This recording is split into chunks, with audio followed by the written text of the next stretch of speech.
Judiciary के फैसले सरकार के असर में हो रहे हैं, जुडिशरी सरकार के असर में चल रही है। अब इसके अपने-अपने इंटरप्रिटेशंस, अपना-अपना नज़रिया है। पत्रकार और किसी भी मीडिया हाउस के लिए एक संकट है, कम से कम एक ईमानदार संपादक के लिए, कि ऐसी खबरों पर आकर के वो क्या कहे। हमारा जो फॉर्मेट है, अमेरिका का फॉर्मेट है, इंग्लैंड का फॉर्मेट है, ये एडवर्सेरियल डेमोक्रेसी का है, जिसमें विपक्ष होता है, पक्ष होता है और मुद्दों पे विपक्ष क्वेश्चन करता है हर दूसरे दिन कि सड़क पे गड्ढे क्यों पड़े, न्यूक्लियर पॉलिसी में आपने ऐसे मार क्यों शुरू किया। उमर खालिद का मामला जेएनयू से आया कि जब आप हिंदुस्तान जैसे अपने ही मुल्क के टुकड़े टुकड़े करने की ख्वाहिश करेंगे या उस तरह का कोई अरमान आपका है, तो जाहिर है कि आप देश के आम नागरिक के तौर पर तो नहीं देखे जाएंगे। भारत ह्यूमन डेवलपमेंट इंडेक्स में 135वें स्थान पे था और आज भी 135वें स्थान पे ही है। अगर एक जर्नलिस्ट हमें बनना है अच्छा और न्यूज़ को उपादेय बनाना है, तो हम जब भी अपनी रिपोर्ट्स दें तो हम ये दोनों पक्षों को देख के दें और इसके लिए हम चीज़ों को समझें। एक चैनल सर जो नए सिरे से मैं रीडिफाइन करने की कोशिश में हूँ कि बहुत सारे चैनल्स हैं, उनकी भीड़ में अगर आप भी हैं तो क्यों हैं? अगर आप उस क्यों का कुछ जवाब रख के चल रहे हैं तो फिर आपको किन किन बातों का ख्याल रखना चाहिए? अलग पहचान आपको अपनी बनानी है तो कैसे बन सकती है?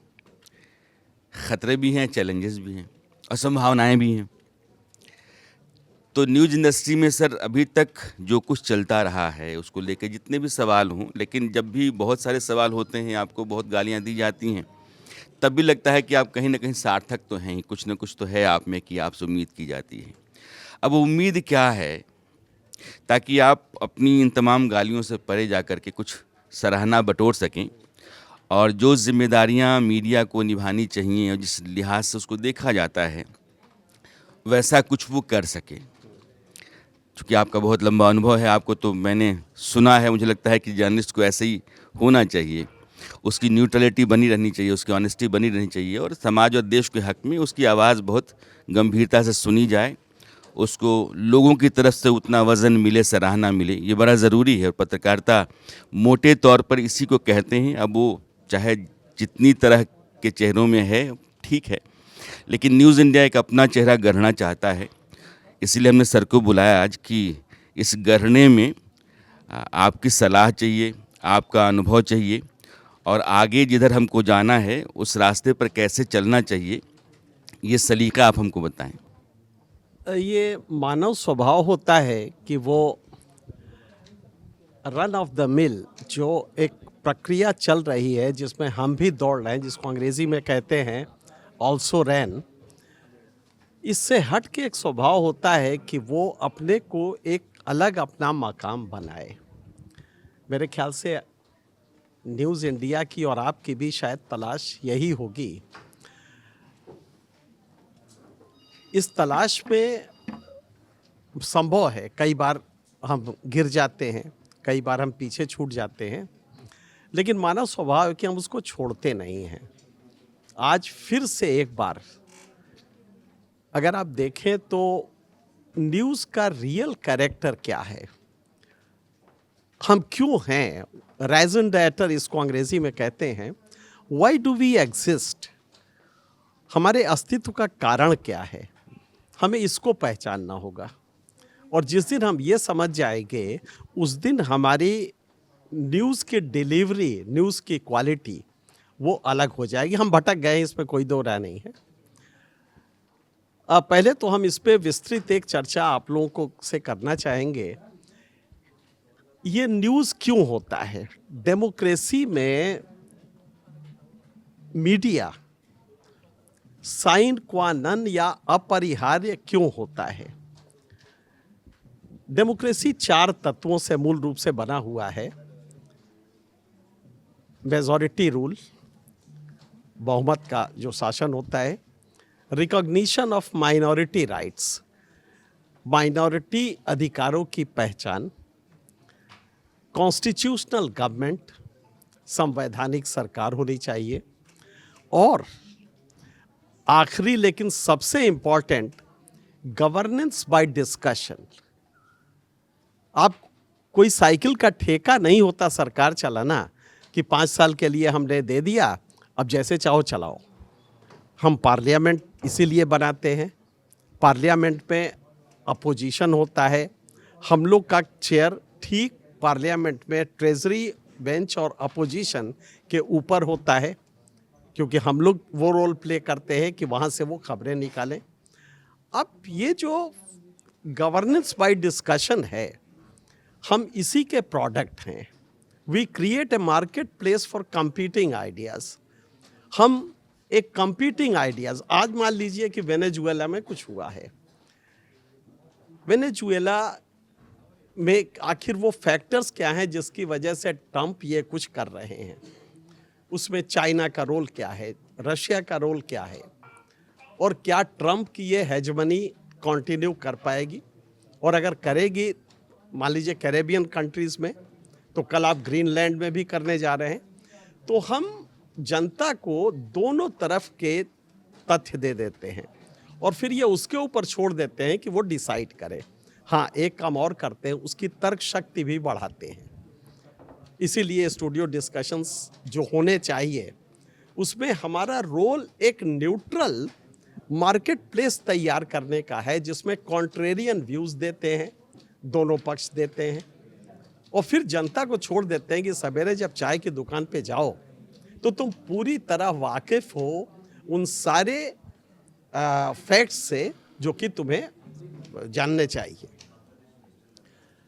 अब भारत की दिक्कत क्या है? भारत की डेमोक्रेसी को हम लोग जो पॉलिटिकल साइंस के स्टूडेंट हैं, इसको कहते हैं एडवर्सेरियल फॉर्म ऑफ डेमोक्रेसी। ये कंसेंटिंग डेमोक्रेसी नहीं है, इसमें द्वंद्व होता है।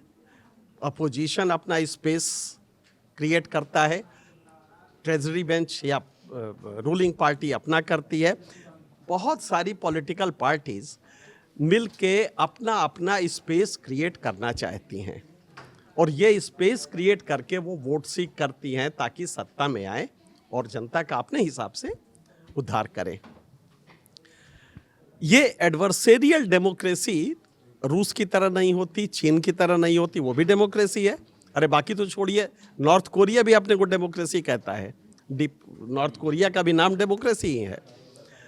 लेकिन हमारा जो फॉर्मेट है, अमेरिका का फॉर्मेट है, इंग्लैंड का फॉर्मेट है, ये एडवर्सेरियल डेमोक्रेसी का है, जिसमें विपक्ष होता है, पक्ष होता है, और मुद्दों पे विपक्ष क्वेश्चन करता है हर दूसरे दिन कि सड़क पे गड्ढे क्यों पड़े, न्यूक्लियर पॉलिसी में आपने ऐसे मार्ग क्यों शुरू किया, आप क्यों फ्यूज़न रिएक्शन के लिए कोशिश कर रहे हैं जबकि दुनिया में कहीं भी फ्यूज़न रिएक्शन से न्यूक्लियर पावर नहीं जनरेट होता।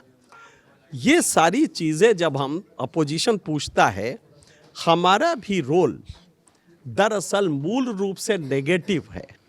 जिस चीज़ को बहुत कम लोग समझते हैं जर्नलिज्म की दुनिया में, वो ये है कि Indian form of democracy intrinsically adversarial है। एडवर्सेरियल डेमोक्रेसी में मीडिया का रोल ही इसको निगेटिव नहीं कहते हैं, मीडिया का रोल सरकार की गलतियां बताना है। हम पॉजिटिव हो ही नहीं सकते, तासीरन नहीं हो सकते। हाँ, पॉजिटिव होते हैं तब जब यूरिया का प्रयोग किसान ज़्यादा करने लगता है, तब हम उसको एजुकेट करने के लिए होते हैं। अगर सीड्स बहुत अच्छी गवर्नमेंट ने दिया है और वो किसानों तक नहीं पहुंच रहा है, तो हम उसके लिए कैंपेन करते हैं कि ये सीड नई आई हुई है शुगर केन के लिए, आप इसको लगाएं। तो हम जनता को एजुकेट करने के लिए ज़रूर पॉजिटिव होते हैं, लेकिन बाकी हमारा रोल नेगेटिव ही होता है, पॉजिटिव हो ही नहीं सकता। अब नेगेटिव रोल हम कैसे प्ले करते हैं? मैं न्यूज़ इंडिया के लिए ही कहूँगा कि आपके पास अभी भी एक बहुत बड़ा स्पेक्ट्रम है, जिसमें आप वो चैनल जो अपने दायित्व को छोड़ चुके हैं उसको आप फिर से अंगीकार करें, और जनता तलाश रही है। मैं जब समाज में घूमता हूँ तो अक्सर ये पूछा जाता है कि साहब क्या मीडिया फिर से ठीक नहीं हो सकता? तो हम कहते हैं कि नहीं, वो दिक्कत है। आज हम यहाँ पे बैठ के ये सोचें कि क्या हम समाज के लिए उपादेय चीज़ों को दे रहे हैं वास्तव में, और फिर छोड़िए, क्या हम सफिशिएंट नॉलेज चीज़ों को लेके सेंसिटिविटी रख रहे हैं कि एक न्यूज़ जो आई है, एक उदाहरण ने पूरे देश में ये चर्चा है कि जीडीपी वॉल्यूम हमारा 4.38 ट्रिलियन डॉलर हो गया है, 4.18 हो गया है। इसको लेके बहुत है साहब कि इंडिया अब तो जंप करके बस जापान को कूद के फांद जाएगा, फिर जर्मनी को फांद जाएगा, फिर तीसरा हो जाएगा। अजीब वो है। ये जीडीपी होता क्या है? आपको ताज्जुब होगा, फ्रांस में जब सरकोजी थे तो उन्होंने एक कमेटी बनाई 100 दुनिया के अर्थशास्त्रियों की, और उन्होंने कहा कि भाई जरा ये बताओ, ये जीडीपी होता क्या, ये क्या भला है, इस पे कितना फोकस किया जाना चाहिए। तो उन लोगों ने एक रिपोर्ट दी। वो रिपोर्ट करीब 569 पेजेस की है। उसमें अमर सेन भी थे। उन्होंने अपनी रिपोर्ट में लिखा है कि अगर कनॉट प्लेस में ट्रैफिक जाम हो जाए तो भारत का जीडीपी बढ़ जाएगा। अगर सरकार के अमला, सरकारी मशीनरी घूस खा के किसी प्राइवेट प्लांट से जो कि धुआं फेंकता है उसको धुआं रोकने के लिए ना कहे, और इलाके के 500 गांवों में धुएं से एलर्जी होने लगे, तो देश का जीडीपी बढ़ जाएगा क्योंकि लोग दवा खरीदेंगे। तो उन्होंने कहा ये बकवास है, जीडीपी कुछ होता ही नहीं है रियल टर्म में। अब भारत का जीडीपी आप लीजिए, we have made a quantum leap, और हम उछल के 10वें से 4थे पे पहुंच गए।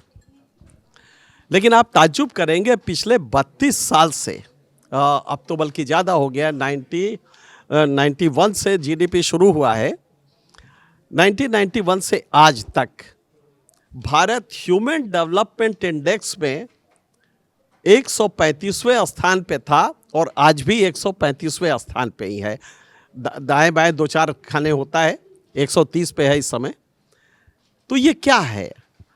अगर हमारा ह्यूमन डेवलपमेंट नहीं है तो उस जीडीपी का हम अचार डालेंगे, क्या करेंगे उस जीडीपी का? इस इकोनॉमी की प्रॉब्लम है कि ये ऊपर रिवर्बरेट कर रही है, ऊपर सर्कुलेट कर रही है, जिसकी वजह से जीडीपी तो बढ़ जा रहा है, लेकिन पर कैपिटा इनकम में हम आज भी 138वें नंबर पे हैं। तो ये कैसा जीडीपी है जो ना ह्यूमन डेवलपमेंट बढ़ा रहा है, ना प्रति व्यक्ति आय बढ़ रही है। अगर हम वही के वही हैं, इसका जाहिर मतलब है कि बाकी जो देश हैं हमसे तेजी से निकल रहे हैं। तो ये जीडीपी है क्या?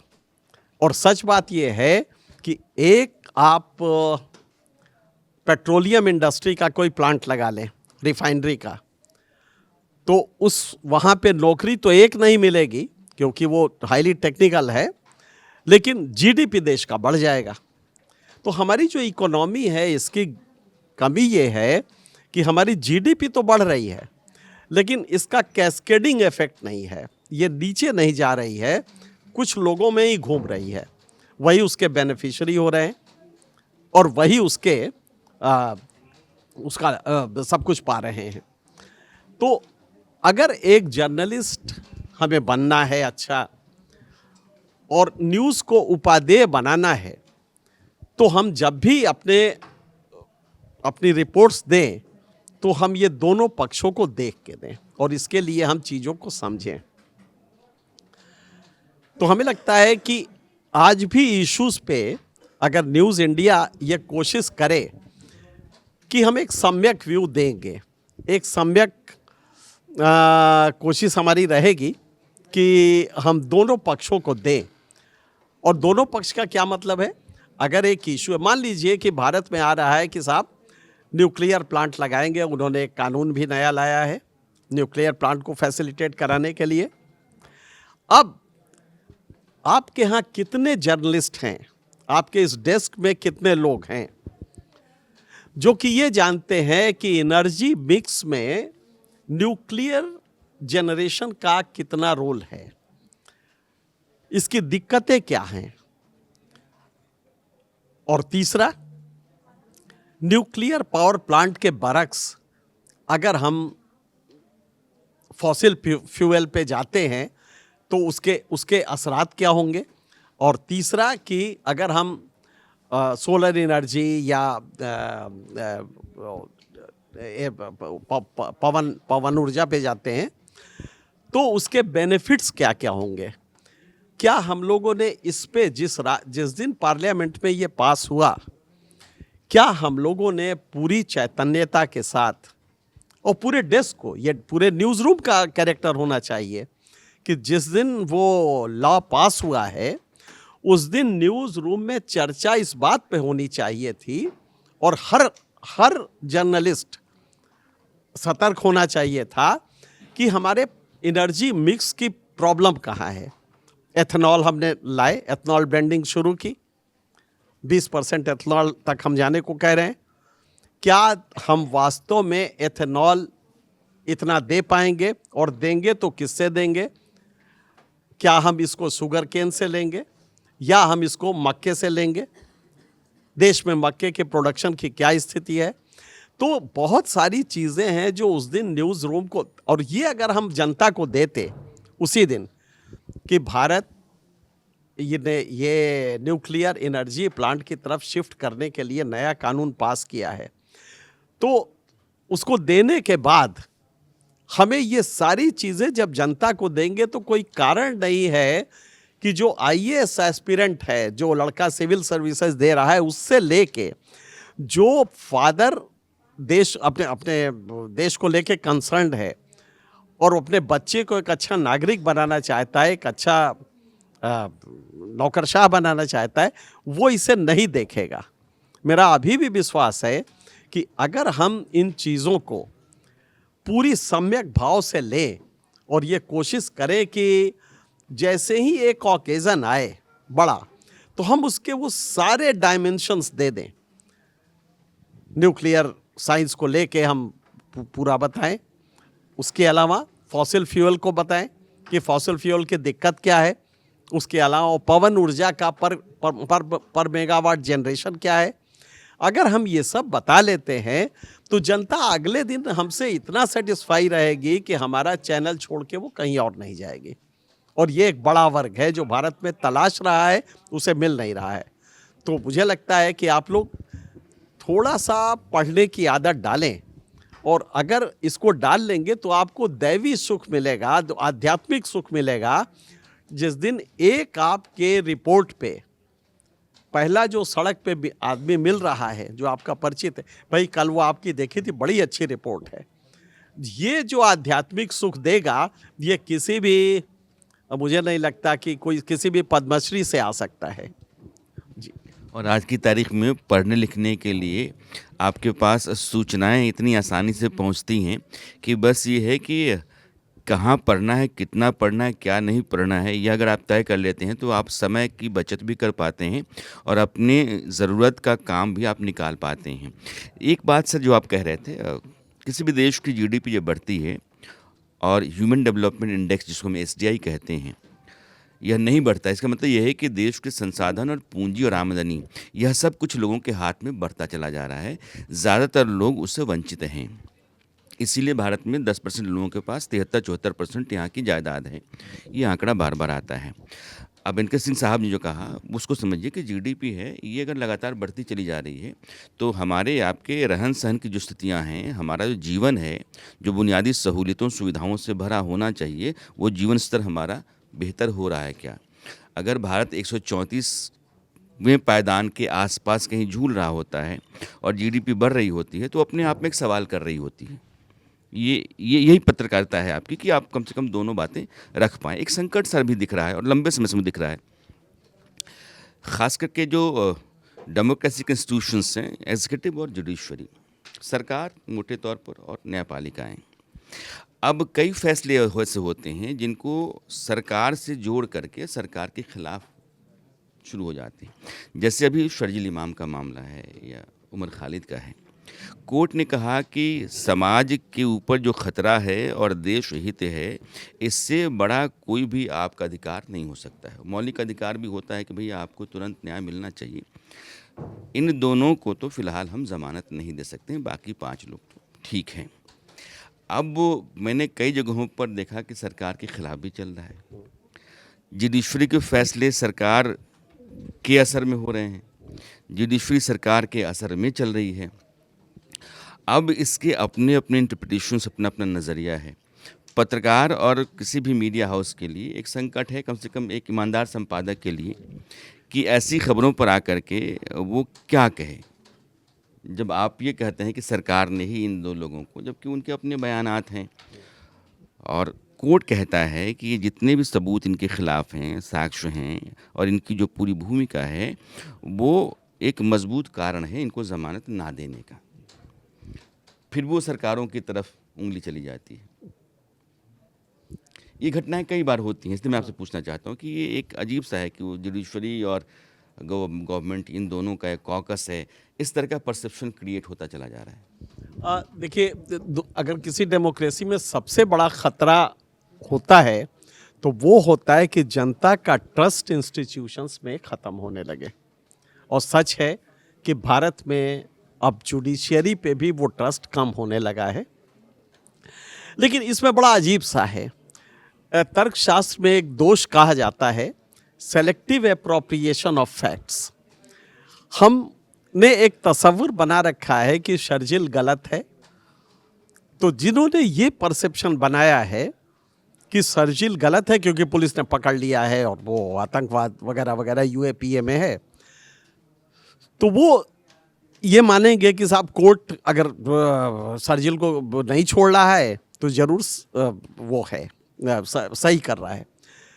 लेकिन जिसने माना है कि शर्जील को पुलिस लेके गई है और पुलिस के पास सफिशिएंट 5 साल में एविडेंस नहीं है, लिहाजा वो प्रोटेक्टेड एविडेंस के बिहाफ पे ये पूरा केस, जिसको प्रोसिक्यूशन थ्योरी कहते हैं, वो तैयार किया है। जैसे ही हम इस भाव में आएंगे तब फिर हम जुडिशरी पे शक करने लगेंगे। तो कई बार होता है कि हम अपने भाव से जुडिशरी के फैसलों को भी देखते हैं, लेकिन इसमें 1-2 चीज़ें हैं। जुडिशरी ने एक नया फ्रेज कॉइन किया, इंटेलेक्चुअल आर्किटेक्ट, कि जो भी दिल्ली दंगे हुए थे उसमें ये लोग इंटेलेक्चुअल आर्किटेक्ट थे। ये एक नया फ्रेज है और सच पूछिए तो क्रिमिनल जूरिस्प्रूडेंस में अभी तक ये फ्रेज इस्तेमाल कभी किसी और ने तो नहीं किया है। अब मुश्किल क्या है, intellectual architect of a crime, जब आप ये कह देते हैं तो आप पुलिस को वो पूरे फ्लडगेट ओपन, उसकी ताकत इतनी बढ़ा देते हैं कि कल अगर एनके सिंह ने या राणा यशवंत ने सरकार के किसी गलती को कहा और कहा कि ये बिल्कुल गलत है और ये नहीं होना चाहिए, मान लीजिए कि कोई ऐसा उदाहरण दिया, तो पुलिस हमारे घर आ सकती है कि साहब आपने इंटेलेक्चुअल, आपके इस कहने की वजह से लोग सड़कों पे आ गए, सरकार के खिलाफ विरोध करने लगे, जो कि which borders around revolution, which borders around crime against state. तो पुलिस को आपने ये फ्रेज दे के कि इंटेलेक्चुअल, आप सोचिए कि इंटेलेक्चुअल क्राइम अगर किसी के भाषण से होने लगा है तो फिर, और वो इतना संगीन हो गया है कि 5 साल तक उसको जमानत ना मिले, तो ये कहीं ना कहीं तो एक दिक्कत है सोच में आपके। हम ये नहीं कह रहे कि जुडिशियरी गलत है, लेकिन जुडिशियरी का जो सोचने का तरीका है, मुझे लगता है, अब फिर ये बेल है, ध्यान रखिएगा, आप फैसला नहीं दे रहे हैं। वैसे तो अव्वल तो बेल होना नहीं, बेल होता क्या है? बेल मतलब you are seizing the fundamental rights, all fundamental rights of an individual, freedom of movement, freedom of association, freedom of livelihood, freedom of equality, आपने सब उसका खत्म करके जेल में डाल दिया। किस लिए? कि साहब दरोगा जी कहते हैं कि अपराधी है। इतना ही तो है ना इस केस में, इतना ही तो है कि प्रोसिक्यूशन लेके गया है, अभियोजन लेके गया है कि साहब ये 7 लोग जो है ना, ये तो प्लॉट कर रहे थे। आप करिए, केस ट्राई कीजिए, उसकी धज्जी उड़ा दिए, फांसी दे दीजिए उनको, लेकिन बेल क्यों नहीं देंगे? और वो भी जब 5 साल है, और हम उसकी बात नहीं करते, हम बाकी भी बेल्स की बात करते हैं। आप एक सिटीजन के फंडामेंटल राइट को ब्लॉक कर दिया है आपने, उसके बच्चे यतीम हो गए हैं, लाइवलीहुड उसका खत्म हो गया, राइट टू इक्वालिटी खत्म हो गया, राइट टू लाइवलीहुड खत्म है। आर्टिकल 21, आर्टिकल 19 के 6 के 6 जो प्रोविजंस हैं, आपने उसके सारे खत्म कर दिए हैं। और तब आप कह रहे हैं कि साहब ये आर्किटेक्ट है, इंटेलेक्चुअल आर्किटेक्ट है, इसने भाषण दिया था। तब मुझे लगता है कि तब इसको एक नए चश्मे से देखना होगा। कभी कभार क्या होता है, कुछ लोगों की जो भूमिका समाज के भीतर होती है और कई दफ़ा वो सुर्खियों में मीडिया के ज़रिए भी रहते हैं और उस माध्यम से उनकी एक इमेज बनती है। शर्जिल का वो भाषण कि हम जो कॉरिडोर है, चिकन कॉरिडोर है, उसको हम चॉप करेंगे और उसके बाद पूरे हिंदुस्तान का एक बड़ा टुकड़ा हम काट देंगे, वो गांव-गांव, घर-घर में सुना जाता रहा। तो ये माना गया कि शर्जिल जो हैं वो हिंदुस्तान जैसे एक बड़े देश में रहने के बाद भी देश के खिलाफ आप इस तरीके से सोचते हैं जैसा आपका दुश्मन सोचता है। वैसे ही उमर खालिद का मामला जेएनयू से आया कि जब आप हिंदुस्तान जैसे अपने ही मुल्क के टुकड़े टुकड़े करने की ख्वाहिश करेंगे या उस तरह का कोई अरमान आपका है, तो जाहिर है कि आप देश के आम नागरिक के तौर पर तो नहीं देखे जाएंगे, देखा भी नहीं जाना चाहिए। अब इसके ज़रिए, इन दोनों घटनाओं के ज़रिए इनकी अपनी एक इमेज बनी। कोर्ट के सामने जब कोई दूसरा भी मामला होता है और इस तरह का जो कम से कम आपकी इमेज से कहीं ना कहीं रिलेट कर रहा है कि दंगा हुआ, दंगे में आप इंटेलेक्चुअल आर्किटेक्ट के तौर पर आए, तो वह भी तो बहुत हद तक काम कर रहा होगा। और जब कोई न्यूज़ चैनल या रिपोर्टर या संपादक उस खबर को इवेल्युएट कर रहा होगा, तो आपका बैकग्राउंड भी तो उसमें आता है। नहीं, बिल्कुल सही कहा आपने, बिल्कुल बड़ा अच्छा सवाल है। अब देखिए, एक बात है, मैंने अभी तक जो बताया ये सुप्रीम कोर्ट के इस नए फ्रेज के बारे में बताया। ये कहना शर्जिल के भाषण का ये अंश, या खालिद को भी ले लें, खालिद ने तो नहीं, लेकिन वो जिन लोगों को लाए थे उन्होंने ये सब कहा। लेकिन आइदर केस, अगर ये आपको लगता है और ये आप इससे पूरी तरह से वो हैं, कॉन्फिडेंट हैं कि ये culpability this might lead to Delhi riots, तो आप उसको सजा दीजिए। हम उस पर हम शर्जिल को कहीं से वो नहीं, इनोसेंट नहीं मान रहे हैं, लेकिन जब आप ये फ्रेजेस इस्तेमाल करने लगते हैं, इंटेलेक्चुअल आर्किटेक्ट, तो कल जो एसपी होगा किसी ज़िले का, वो भाषण विरोधी दल का कोई नेता दे रहा होगा, तो उस पर भी ये चस्पा कर सकता है कि साहब इसकी वजह से वहाँ पे उपद्रव हुआ क्योंकि इन्होंने इंटेलेक्चुअली इसको आर्किटेक्ट किया था। तो हमारा शक ये है कि सुप्रीम कोर्ट के इन फ्रेजेस से बचना चाहिए। और जहाँ तक शर्जिल वगैरह का सवाल है, अगर आपको ज़रा सा भी ये लगता है, और अगर कहा है, तो जाहिर है कि हम किसी भी कीमत पे नहीं चाहेंगे कि देश की अखंडता पर कोई भी आँच आए या कोई भी ऐसा एक्सप्रेशन आप मासेज में दें, तो उस पर कोई दो राय नहीं है।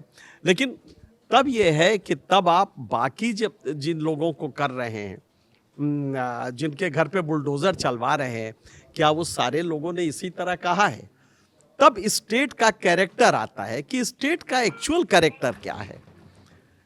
ये कुछ तलाश के कुछ लोगों को लेके और ये पेनलाइज कर रहा है। एक इजाद किया है एक्स्ट्रा जुडिशियल प्रोसेस की डिमोलिशन कर दो। तो ये जो बुलडोजर न्याय है, जब आप इसको देखें तो स्टेट का कैरेक्टर नजर आता है। शर्जिल का केस एक अलग है जिसमें भाषण दिया है, भाषण की कल्पेबिलिटी कितनी संगीन है ये आप देखें। लेकिन जब आप स्टेट का कैरेक्टर ऐसा होने लगता है कि जो लोग एक तरफ हो जाते हैं तो चीज़ें बदल मतलब उनके लिए लॉ का ऑपरेशन बिल्कुल डिफरेंट होता है। जो लोग दूसरी साइड होते हैं उनके लिए लॉ का एक्सप्रेशन अलग होता है। तब ये हमारा एक दायित्व बन जाता है कि चीज़ों को बताएं। बहरहाल मैं इसमें यही कहूँगा कि जैसे जैसे आप जर्नलिज्म में आगे बढ़ेंगे तो एक मुझे लगता है कि एक चैलेंज है आप लोगों के लिए कि जब भी एक नई घटना हो, जब भी कोई नया कानून बने, जब भी कोई पार्लियामेंट में डिबेट हो या कोई घटना हो, तो कोशिश ये हो कि उसके threadbare analysis with contrarian view, दोनों तरफ के पक्ष को दे के और उसको एक ऐसा दें। और मेरा दावा है कि अगर आपने 3 महीने ये कर लिया तो इस चैनल की एक्सेप्टेबिलिटी शायद एक नया प्रयोग होगी भारत में, और जो कि आप लोगों की मदद से और यशवंत जी के प्रयास से मेरे ख्याल से मुझे पूरी उम्मीद है कि इसको किया जा सकता है और ये लोग देखेंगे, और शायद देखेंगे तो सारे बाकी चैनल भी अपने को बदलना शुरू करेंगे। नहीं सर, मुझे लगता है कि हमारी टीम जो उम्मीद आप कर रहे हैं उसी रास्ते चलेगी। एक बुनियादी बात तो है कि अगर शर्जील इमाम को लेकर के या उमर खालिद को लेकर के कोर्ट का फैसला सही है तो ठीक है, सही है। फिर एक सवाल यह भी होता है कि राम रहीम को 15 बार पैरोल क्यों मिल जाती है? तो जाहिर है कि ये दोनों बातें मीडिया को उठानी चाहिए। कहीं एक जगह खड़ा होकर के एक जगह की बात को दबा लेना वो ईमानदारी नहीं है, और ये ईमानदारी बरतना ही साहस मैं नहीं कहता हूँ, बेसिकली आपकी जिम्मेदारी है, वो आपको करना ही चाहिए। और न्यूज़ रूम, आप लोगों को सर से कुछ पूछना है? आशीष।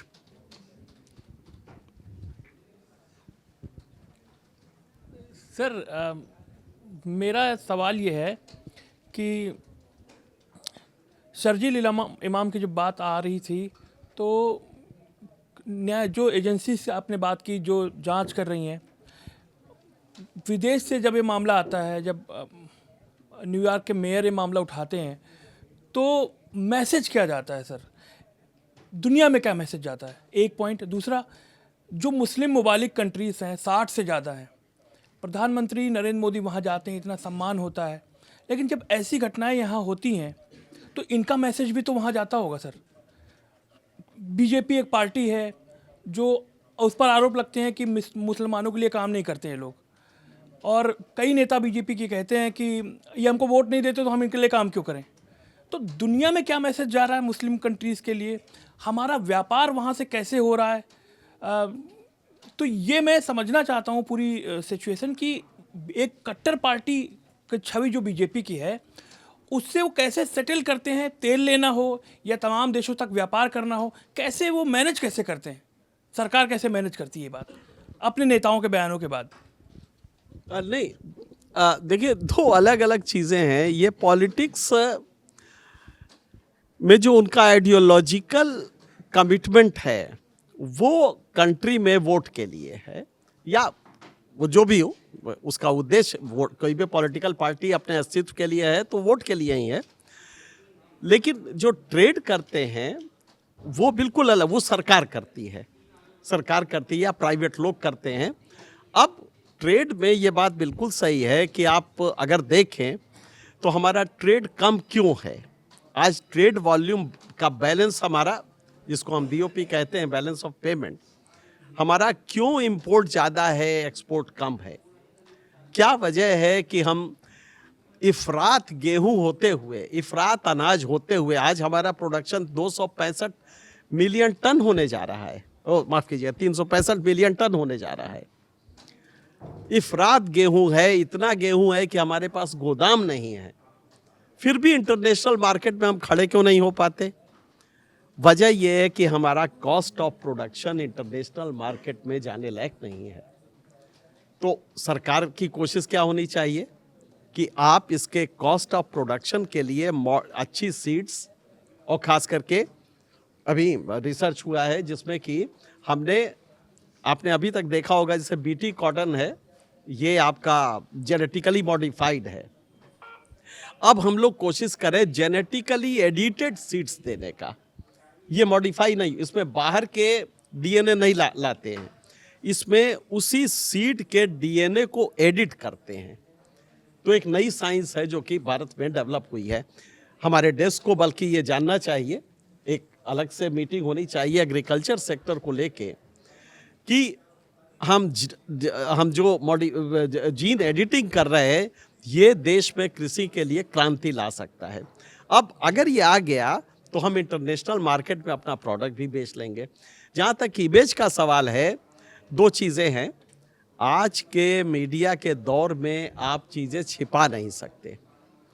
अगर किसी गिरिराज किशोर ने या किसी ने नेता ने ये कहा है कि हम उनके यहाँ क्यों जाए, वो हमको वोट ही नहीं देते हैं, या मुसलमान यहाँ नहीं रह चाहता तो अगर ये वो कह रहे हैं तो जो दुनिया में मैसेज जाएगा बड़ा पॉजिटिव तो नहीं जाएगा। लेकिन ट्रेड में दरअसल इसका कोई बहुत रोल होता नहीं है। आपके आइडियोलॉजिकल कमिट, हाँ, जब इन्वेस्टर्स आते हैं तो वो देखते हैं कि इस कंट्री का स्टेट क्राफ्ट कैसा है, क्या ये नॉर्म्स के प्रति कमिटमेंट है, या कल ये नॉर्म्स किनारे कर देंगे, मार्केट क्रैश कर सकता है। तो जो फॉरेन इन्वेस्टर्स हैं वो आपके कैरेक्टर को ज़रूर देखेंगे कि स्टेट क्राफ्ट का कैरेक्टर क्या है, और जो यहाँ की लीडरशिप है उसको लेके जनता में जो ट्रस्ट लेवल है वो कितना है। अगर ट्रस्ट लेवल है तो वो ट्रस्ट लेवल क्या क्रिएटेड ट्रस्ट है, आर्टिफिशियल ट्रस्ट है, या रियल उसके फंक्शन जो कल्याणकारी राज्य के होते हैं उसकी वजह से है। तो ये आपने सही कहा है कि विदेश में जो इमेज जाती है वो इन चीज़ों से बनती बिगड़ती है, और वो इमेज जो भी जा रही हो। लेकिन एक इमेज ये भी है कि साहब बड़ी तरक्की हो रही है। इमेज तो हम क्रिएट करते हैं, और आज के मीडिया के ज़माने में आप इमेज क्रिएट कर लीजिए।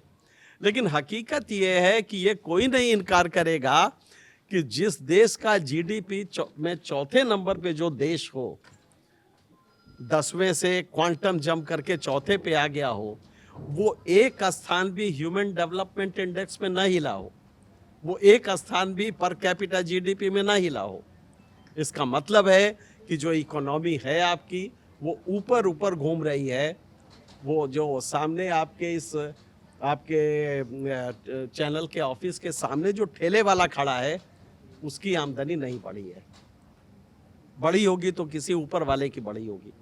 तो ये जो इकोनॉमी का पैराडॉक्स है इसको देखना ज़रूरी है। इमेज वहाँ काउंट ज़रूर करता है। ये बहुत सारे फैक्टर्स हैं। हिंदुस्तान बहुत बड़ा देश है, 140 करोड़ का देश है। साल डेढ़ साल के भीतर एक ऑस्ट्रेलिया जुड़ जाता है हिंदुस्तान में, 10 साल में एक जापान जुड़ जाता है हिंदुस्तान में। तो आपके साधन संसाधन और आपकी तरक्की और फिर आपकी बढ़ती हुई आबादी, ये सब फैक्टर इन करते हैं और उसके बाद जिस नतीजे पर पहुंचते हैं। लेकिन हाँ, ये जब सारे फैक्टर्स आपकी समझ में आएंगे और उनको रख करके आप किसी सही नतीजे तक पहुंचने की कोशिश करेंगे तो आप लोगों के साथ, अपने पेशे के साथ बहुत ईमानदारी बरतते हैं। और एन.के. सिंह साहब की जो पूरी पहचान है वो इसी के आसपास चलती रही है। और आज सर आप आए, आपने एटलीस्ट मेरी टीम को बताया कि एक जर्नलिस्ट को कैसे सोचना चाहिए, आपकी टीम को अलग कैसे होना चाहिए, आपको क्या करना चाहिए। मुझे लगता है कि आप जो कह रहे हैं उसी राह पर हम लोग चलेंगे। बहुत बहुत शुक्रिया sir. Thank you sir. Thanks a lot sir.